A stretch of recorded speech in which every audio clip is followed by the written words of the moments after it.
Now at 11, Manatee County leaders expanding evacuations as contaminated water leaks at the Piney Point reservoir. In a few hours, Governor Ron DeSantis will touch down to meet with officials after declaring a state of emergency. Good evening and thanks so much for joining us. I'm Jasmine Stiles. Officials now say the possibility of a large-scale breach or collapse of the gypsum stack is growing. Action Air 1 flew over the area today and you can see that the water's leaking out right here, right in the middle there. We want to get out to ABC Action News reporter McKenna King. She's been following these updates since yesterday. McKenna, tell us how these evacuations are going, especially now with some people just learning about them. Well, Jasmine, to tell you the truth, some of these people just aren't leaving. Now, to give you some perspective, we're at the far south edge of that evacuation zone. Now, we're at US 41, and this is where FHP has blocked off US 41 and Moccasin Wallow Road. Now, there are about 316 homes to our north that are under that evacuation order, and we spoke with several homeowners this evening. And while some of them are leaving, they are evacuating, there are several, the farther south you get from that gypsum stack, who are saying, we're staying put tonight because they don't know when they'll be able to get back in. What do we do? Where do we go? A bit of a shock to the system when that emergency alert comes across the screen and it looks like the evacuation order now includes you. But these people have dealt with evacuation orders before. Even with the hurricanes and everything, and we didn't evacuate. Michelle Barron and her family are staying put tonight, despite that mandatory evacuation order from Manatee County, warning people the gypsum stack is on the brink of collapse. This ground is a little bit higher than down where the other areas are, so we feel comfortable to stay here. The Barrons live just a few doors down from Rod Griffin. The two families just over a mile from the old phosphate mine, and the evacuation order narrowly misses them. It ends right at their property lines. The directions for who needs to evacuate and the boundaries have been less than accurate. You know, they're just kind of hard to understand. Griffin and his family, they plan to stay too, but frustrations among homeowners are growing by the minute. Since I retired from the fire department, I now am a full-time commercial fisherman and crabber. And if all of this water is pumped in or leaked into the bay, it could be catastrophic to the entire fishery and could in essence put us out of business. It's bad enough with hurricanes that are uncontrollable. This is a controllable atmosphere that they could have dealt with at the beginning. During a press conference Saturday afternoon, county and state officials said they were continuing to release water from the largest and least stable pond. It's still going to take 10 to 12 days at 22,000 gallons per minute to deplete the supply that's there. That pond is filled with silt and salt water, but there are two other ponds on site too.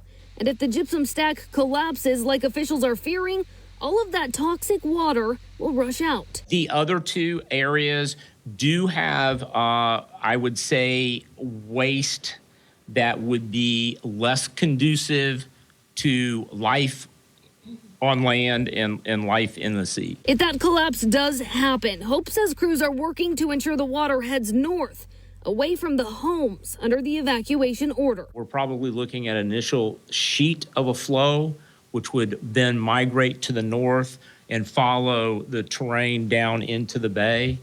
We're hopeful that that area to the south will be protected by some of the borrow pits that are already there that can absorb some of it. Now, this situation is obviously constantly changing. We're constantly getting new updates, and we'll bring you those as we get them. But we do want to rehash that at this point, the gypsum stack has not collapsed. They're calling it a partial breach still at this point. Still, a lot of water is rushing out of that one retention pond. But officials are fearing a total collapse of that gypsum stack, which is why they extended these evacuation orders this evening. Reporting live in Palmetto, McKenna King, ABC Action News. Thank you, McKenna. Doing good work down there. Tomorrow, Governor DeSantis is set to give us an update on the situation in Manatee County. That press conference is slated for 11 Sunday morning at the Manatee County Emergency Management Center. U.S. Representative Vern Buchanan says the U.S. Environmental Protection Agency will also be helping. He says the agency will travel to Manatee County tomorrow. Representative Buchanan says this area needs all the help it can get. And a heads up for those families in the evacuation zone, the FedEx ground station near Piney Point Point has been temporarily evacuated. Our crew got video of a FedEx truck parked just outside the evacuation zone tonight. FedEx tells us plans are in place to minimize disruption and continue service where possible. We're told if you have a question, visit FedEx.com.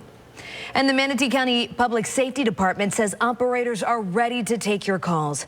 If you have a question about the evacuation zones for Piney Point, especially with them expanding now, you can call 311. The county says it's had more than 200 phone calls today, and the Red Cross is on site to help anyone who might need shelter. Now, many of our viewers may not be aware of just how long this situation has lingered, so let's go in depth for you. For decades, the contaminated water at Piney Point has plagued the Tampa Bay area. 15 years ago, a top state regulator called it one of the biggest environmental threats in Florida history. When owners abandoned the Piney Point phosphate mine back in 2001, they left behind 800 million gallons of contaminated water. The elevated ponds are called gypsum stacks. It's a chemical byproduct of mining. Getting rid of 800 million gallons of contaminated water is not easy. Here's what State Representative Bill Robinson said about finding a fix back in December. We've been trying to solve it for 10, 20 years and nothing has happened. The county, state, and HRK Holdings, who currently owns the property, have worked for years to find a solution. We did a story back in 2014 when nearby farmers were begging the county to step in. In March, the county decided the best environmental option is to move the water from above ground to a deep water injection well that's 3,000 feet below the surface. However, that idea still needs state approval and funding. And coming up a bit later, the action one state leader is calling for tonight in response to that water leak. We're going to continue to monitor this situation for you. You can check it out on our 24/7 streaming newscast. But the quickest way to get updates is by downloading our free mobile app. That way you'll get push alerts straight to your phone. You can also go to our website. That's abcactionnews.com. We're following a breaking